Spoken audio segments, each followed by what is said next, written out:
Yes, boxing fans, it's your boy Big Nige, and welcome to the first Boxing Weekly of the new year. Hope everyone's blessed, had a wonderful Christmas and a new year, and all of the above. Let's get down to boxing, man, because that's what we're here for, innit? Kell Brooks stops Amir Khan in the 6th round to put an end to one of British boxing's most bitter rivalries. I'll be honest, I was rooting for Amir Khan. I'm an Amir Khan fan, been a fan from day. Now, do you know what? Credit to Kell Brook, first and foremost. He done his thing. He went out there, done what he had to do. He's been chasing Amir Khan for so long. And he finally got his opportunity and he took it. And I'll be honest, I was one of the first people to say Amir Khan's got him in his head. I think I put out a tweet saying, after watching The Gloves Are Off, Amir Khan is living in Kell Brook's head rent-free. It was a dominant performance by Kell Brook. I think I gave Kell 5 rounds and Amir Khan 1. Kell literally from round 1 took centre of the ring and applied as much pressure. But then I thought to myself, Amir Khan's got this in the bag, like fighting on the back foot, changing angles, moving and whatnot. It's nothing, but it's like I'm thinking the old Amir Khan. This Amir Khan done that for 1 round and he had to literally start planting his feet and trying to box and move, but just without bouncing on his toes, if you get what I mean. And again, that was one sign that made me think, yeah, he might not do it here. Brook landed one shot. I think it was a jab and then a straight down the pipe, and that wobbled Amir Khan. And I was thinking, is this going to be a round 1 stoppage? Like, is this it? It's done. Oh, all right, help me out. Oh.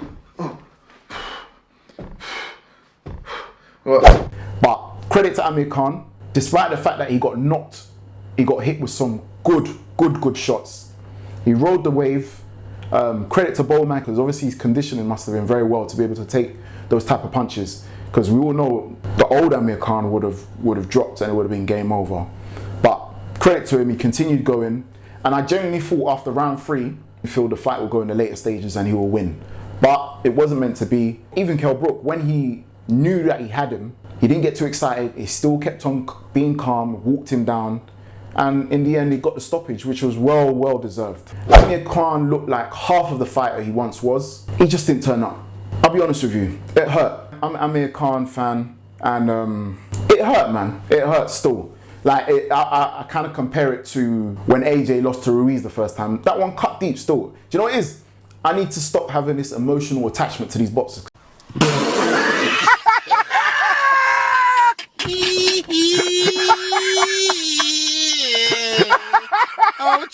I can't breathe. I support you, and I guess it's one of them, when I support you, I'm there, innit? So when you lose, I feel it small. We need to remember what this geezer done. Like 2004, he came on the scene and just changed the game. To see him start off so young and rise to the top, and now slowly, well, not even slowly, he's declined now, man. And it's not nice to see. And I think this is the side of boxing that us boxing fans don't really take into consideration. The health of the fighters. I hope he's okay. And I hope everything is well with him and his family and whatnot. In a post-fight interview with Brook stated that there was so many stipulations to the contracts. He wasn't allowed to speak on it at the time, especially during The Gloves Are Off. I think he mentioned that they had gone through 7 contracts prior to the one that obviously was signed and sealed.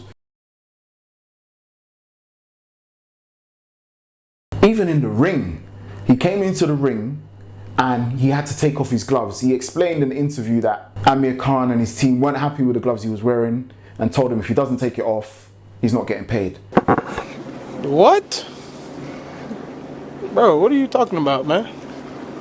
And I'm thinking, I mean, talk about trying to break man down. And this is why I think my respect for Kell Brook has to go even further than it is, because to be able to take so much smack from one opponent that you've been chasing for so long that you've had to literally step back, bide your time, do what you know you can do in the ring, and then now speak it all out. Even mentioned, I think like 3 a.m. in the morning, someone came, they done knocked down Ginger on his door. Like someone came and knocked on his door and ran off. Like they were trying to disrupt his vibe. But he pulled through. Looking back at it now, Khan knew that he couldn't win this fight. He had to try and sabotage and manipulate and get into Kell Brooks' head to try and get some form of advantage. And he had the public fooled. He had me fooled, definitely. But in the end, Kell Brook got the job done, and that shows good mental strength, and respect to him for that. In the post-fight with Khan now, he says he was disappointed. He genuinely thought that he would get the victory. He had a great camp, but he just couldn't find his rhythm, and you could see that. He hinted that this might be his last hurrah. He might call it a day in boxing. He said the love is not there, the passion. I love the game. I love the hustle, man. You've been on the scene from 17, yeah, and you've conquered Britain. You've gone over to America, headline in Las Vegas. Trained under some of the greatest trainers. I mean, you keep your head up high, man. Like, you are definitely one of the pioneers of British boxing. Like, everyone talks about like the AJs and the Furies now and how they're doing their thing. Amir Khan set the trend. He set the thing, and for the man them to follow. So respect to Amir Khan. If this is your last hurrah, it's been a pleasure watching you, and hopefully you get to enjoy the fruits of your labor now. On the flip side now, Kell Brook is now got this new lease of life. I'm happy for him because he's had this chip on his shoulder for years, and he can now finally say that he's the king of the North. Put it that way. But he said in the interview that it might not be his last fight. He definitely feels like he's got his groove back. And then he called out Chris Eubank Jr. And I'm thinking,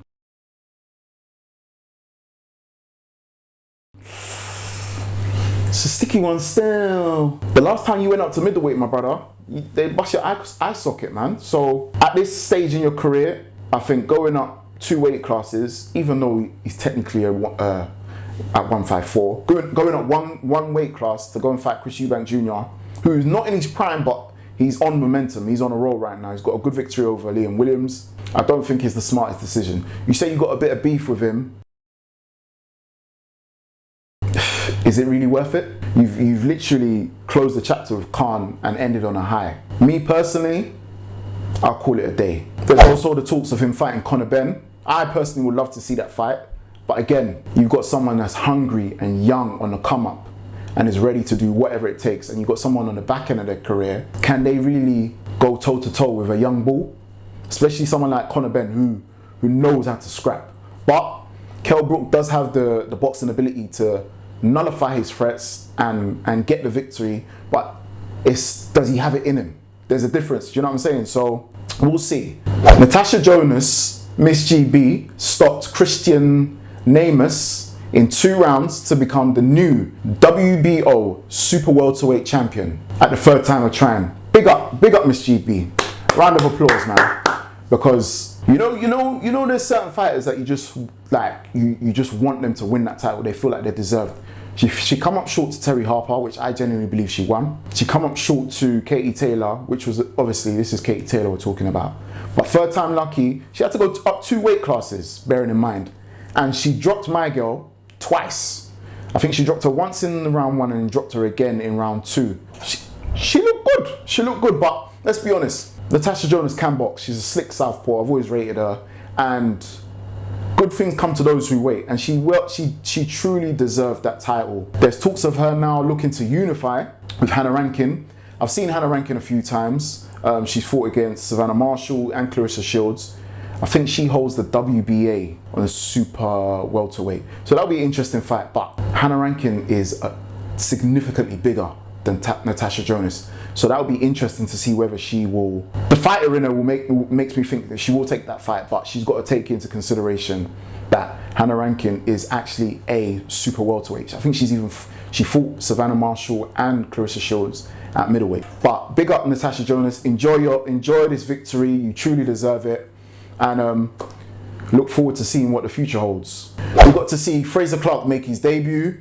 I've watched him a number of times on the amateur scene. Good fighter, very good fighter. There's not really much I can really say, to be honest with you. His opponent pulled out last minute, had a last minute replacement, and he done what he had to do, to be honest with you. We didn't really see much. You only can beat what's in front of you. So I think let me give him a few fights, make an assessment of how he's making the transition from amateur to pro, but let's not get it twisted. He's a seasoned amateur, and I feel like he will make that transition quite swiftly. But it was a great night of boxing, and big up to everyone involved. MEN was booming, and big up Manchester. I always got love for them. That's it from me with all the latest boxing news. Make sure you like, share, subscribe. Big up to everyone that always tunes in, and stay tuned for more episodes this year. Peace.